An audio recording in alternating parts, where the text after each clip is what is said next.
Akani stared, not entirely sure she'd seen anything at all. She pushed herself up, her elbow twinging where it had struck the stone on the floor. The alarm bells continued to ring, and the voices continued to cry out.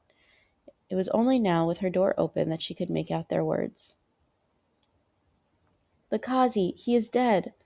Fire! Fire in the prayer closet! Shock, cold, and unyielding, dropped through Akani. She sat frozen on the hard floor. Words from the hallway crashed into her thoughts as they washed over each other. Her father was dead, poisoned, and the sun would rise to the discovery of her brother's charred remains at the base of her mother's now ruined altar. The wrath of an angry goddess fulfilled was the lie Tosin spun. It would not have worked, except as she wept at her father's bedside the next day, Tosin had her room searched and recovered a vial of the toxin that had killed her Baba.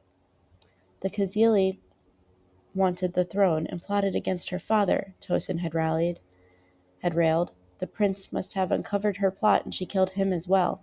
The body was stabbed through the heart. There was blood on her dagger. Blasphemy, murder. Akani could hear him riling up the guard as she raced through the palace, with those most loyal to her and her family intending to flee. Hunt down the Kazili Heshane. She must pay for her sins. Tosin's voice chased Akani from her home that day, and across the savannah for 3 seasons hence. During that time, she told her story to the few who would listen. Some joined her, others, well, her small encampment remained on the move, trying to gather numbers and strength, going from allied country to allied country to seek the aid of anyone who would see her return to her home and her throne. But even as she worked, so did Tosin. He spun his web of lies to reach further and further. Many people believed him. Those who did not feared going against the High One, and the evidence against her, false as it was condemning.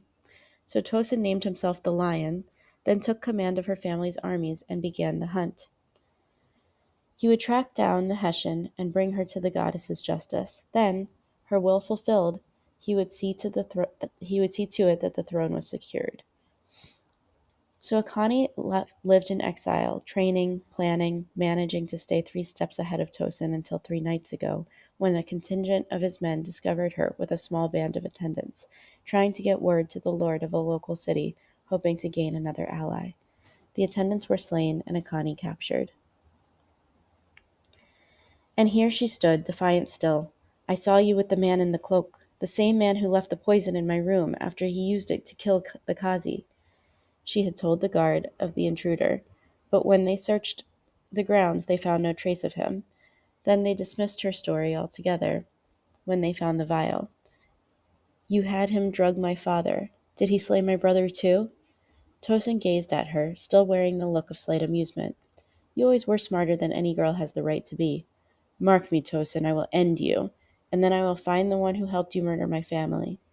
Anger coiled through her like a living, wild thing ready to pounce. She was still shackled, but the chains could be used to kill.